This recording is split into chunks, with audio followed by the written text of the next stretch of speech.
what is mental illness? What actually is mental illness? Can anybody have a guess?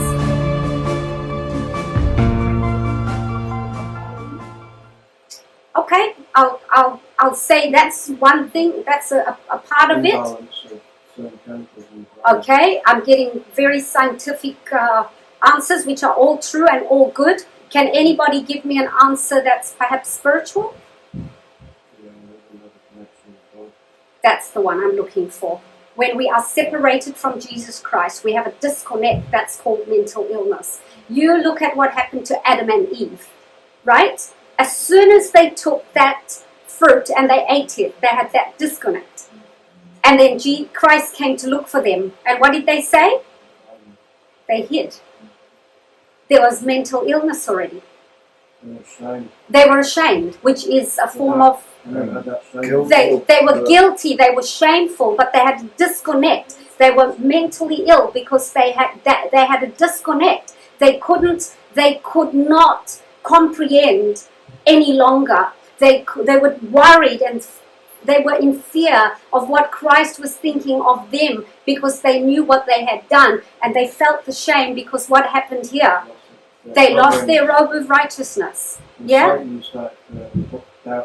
Exactly right. So when Adam sinned, he separated himself from God, and he surrendered his will to the father of lies.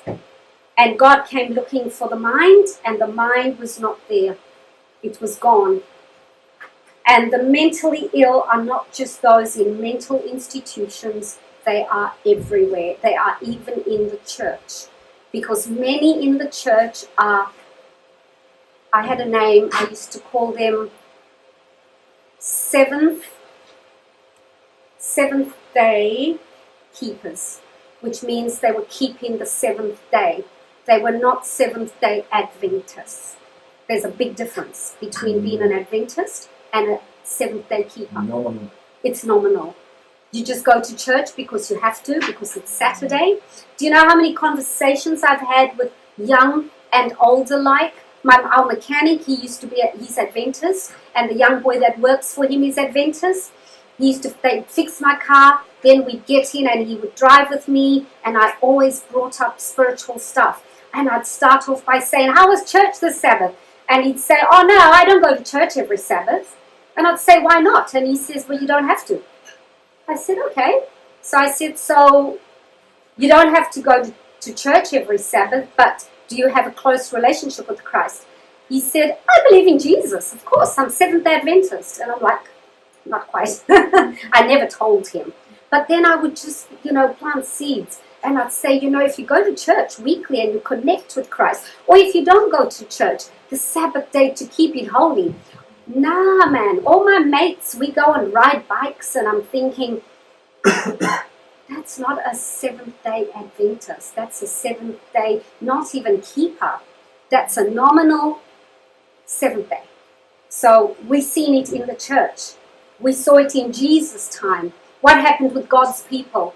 What did they say when the Jews took Jesus? What did they say when they were asked, there was two people, who do you want released? What did they say?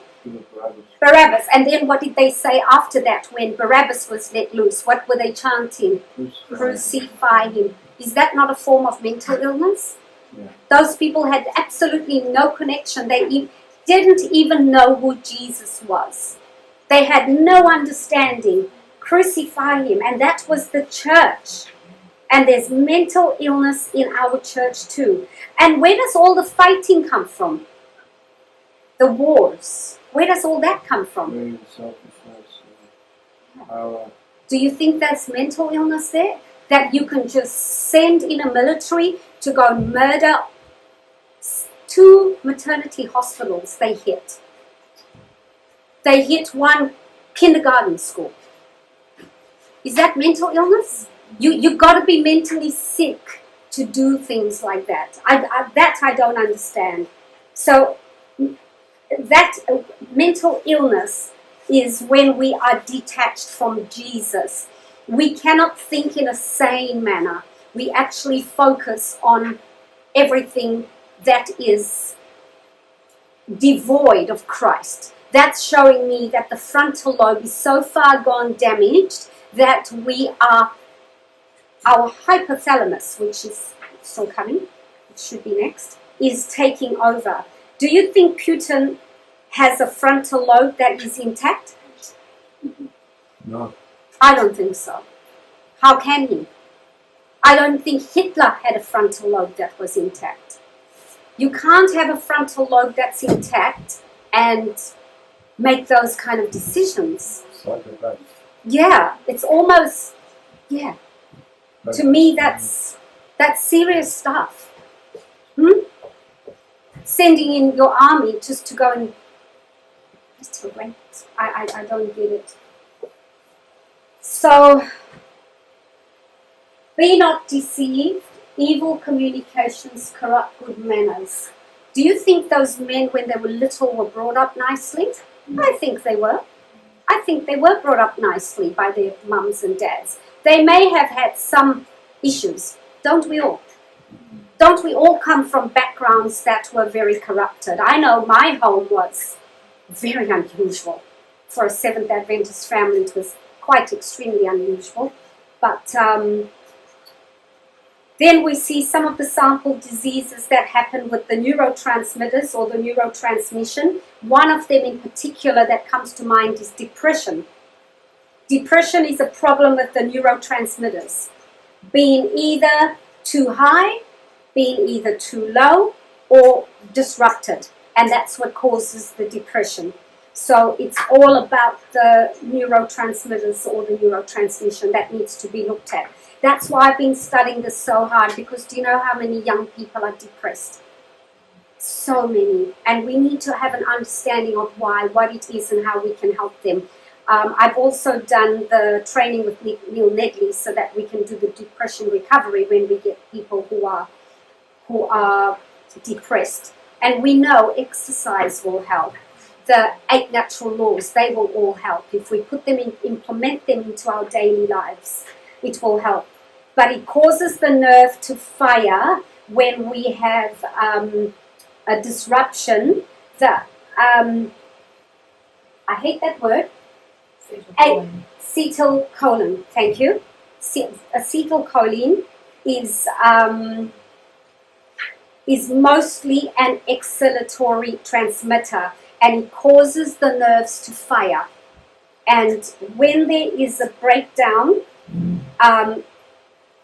we don't have all the cylinders firing as they should. Then we have the GABA, which is an inhibitory. It causes the transmission of the signal to stop. You guys are very familiar with all of this. You've done it because of Sebastian. Then you have the serotonin. We talked about that, the happiness. The dopamine, the pleasure, and they are inhibitory and also both modulatory. They affect other nerves in their function, and I think it's dopamine. Dopamine and serotonin, they always are in a contest. The dopamine and the serotonin, they're always in a contest. So we go from pleasure, that's human beings. Human beings focus always on pleasure. And I was talking to Joanne last night, and I was saying to her, let's start going into more the focus on pain rather than pleasure. Every time you want to have a coffee, think about the pain. She has been so sick since she went and had a coffee yesterday because they've been on our diet. She's only been drinking water. She's been detoxing, and she went into town and had a coffee. She's had diarrhea since. So we can see by what that means. We look for the pleasure. And I was explaining to her, when I teach and I see people on a health coaching basis, I explain to them how to put things into perspective from a pain perspective rather than a pleasure. So when you're going to eat a chocolate, think about the pain. Number one, it's going to cause mucus. Number 2, it's going to cause allergies. Number 3, it's an excitant. It's a diuretic for some. It's dairy, so if you struggle with dairy, you're going to have all sorts of issues that occur. You're going to put on weight. You're going to have a sugar overload and get candida. So think about all that. That's the pain. I said, don't think about the pleasure. So start thinking about the pain. So you actually are allowing your frontal lobe to make the decisions rather than the hypothalamus, because the hypothalamus always tries to take over from your frontal lobe, and that's when you are in trouble, is when you allow that part of your brain to take control. God gives us happiness. We shouldn't be pleasure seekers, but out in the world today, people want to bungee jump, they want to dive from the sky. Do you know how many people have killed themselves bungee jumping? A little bit of pleasure. They didn't think about the pain. If. We must think of the ifs. Yes, we mustn't be negative always and think, well, what if? But we need to be smart. We were given, what's this called? Why were we given that? Decide and judge. Our deciding. I call it the seat of judgment. So look at that bungee. I will never bungee jump. Everybody always says, come on, my sister used to dive out of planes, and she used to say to me, of the 4 children, I was always the wild one growing up. I did everything.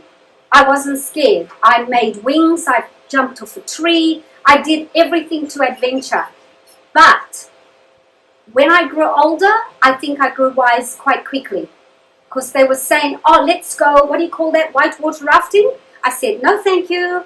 We had people in the lake, Kariba, Victoria Falls, where it flipped over and they were blocked in rocks and couldn't get them out. I said, no, thank you. They were doing rock climbing down the Victoria Falls. I said, no, thank you. They used to jump out of aeroplanes. I said, no, thank you. And my family couldn't believe that I wouldn't do any of that. From 18, 19, I said, no, thank you. I just knew that I had a job that I had to do. From little, I used to teach the kids in the streets. I knew I had a job. I just didn't know what and when, and I wasn't obedient enough to stay on track.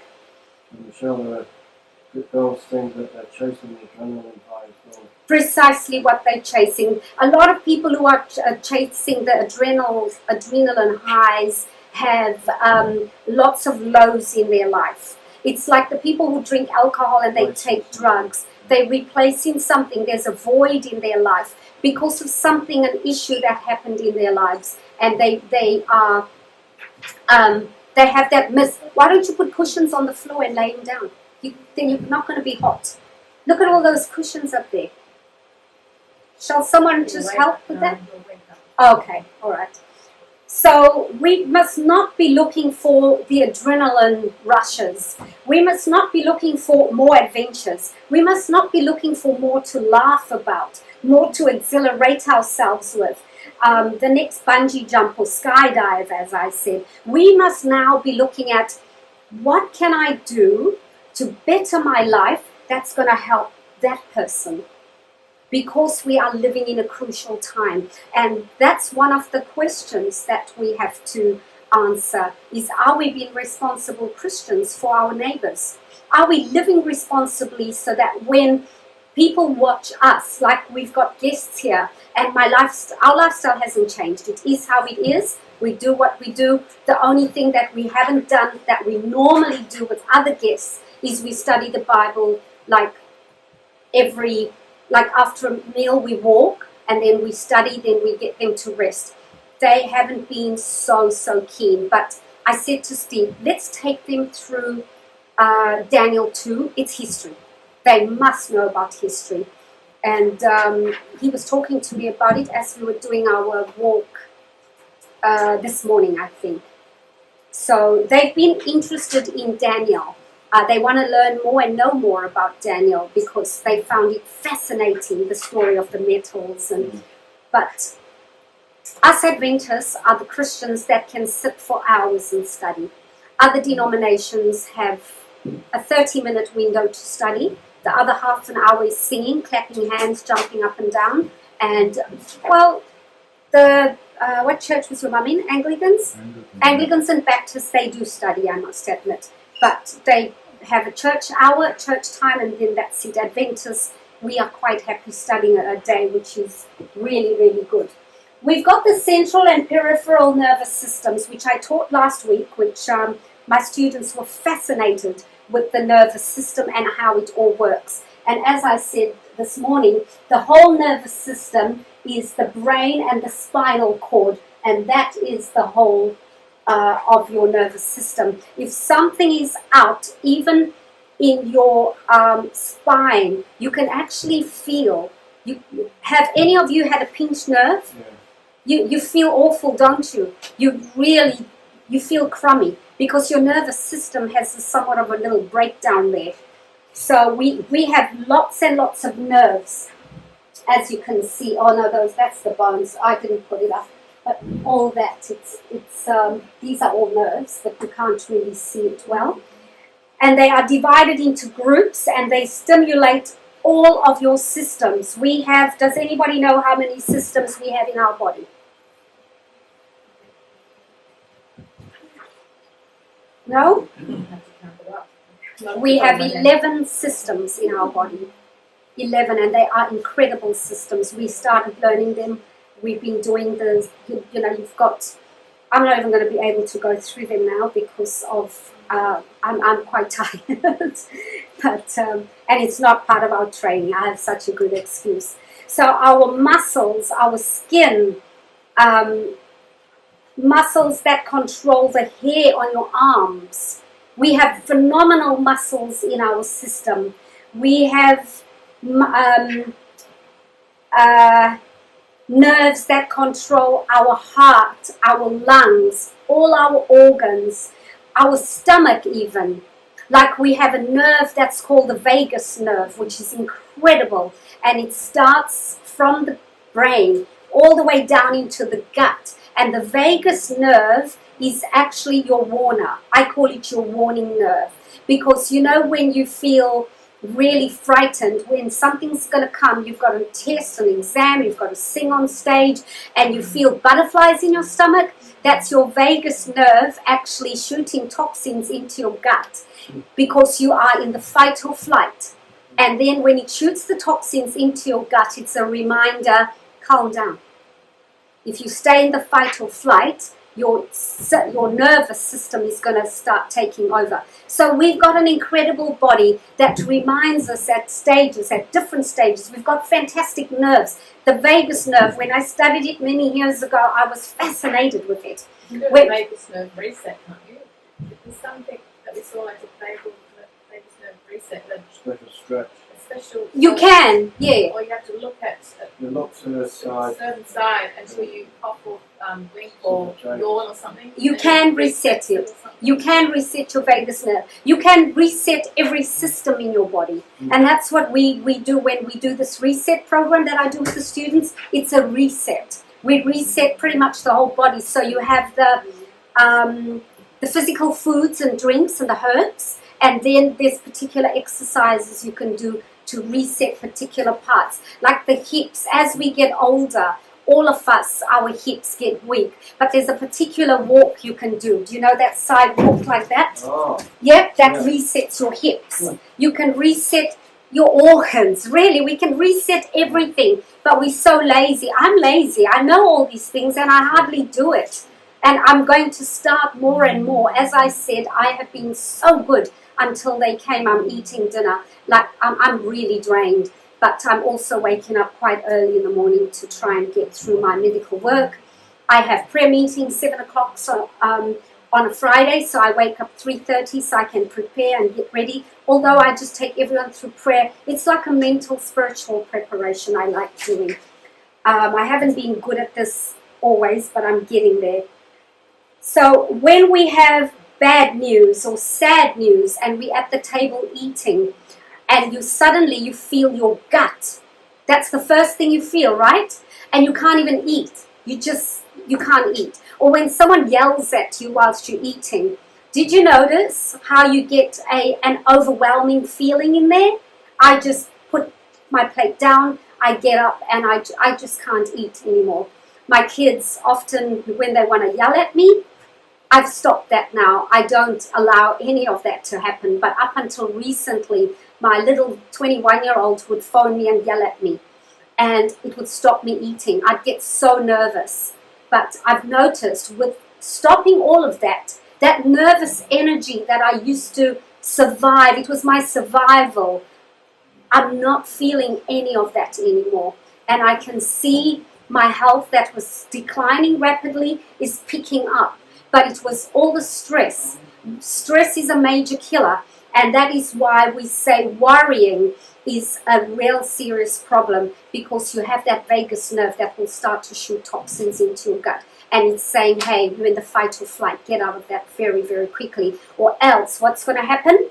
You've got a nervous system that actually starts to be affected when you are in that fight or flight, because you are jittery, you're nervous, you're stressed.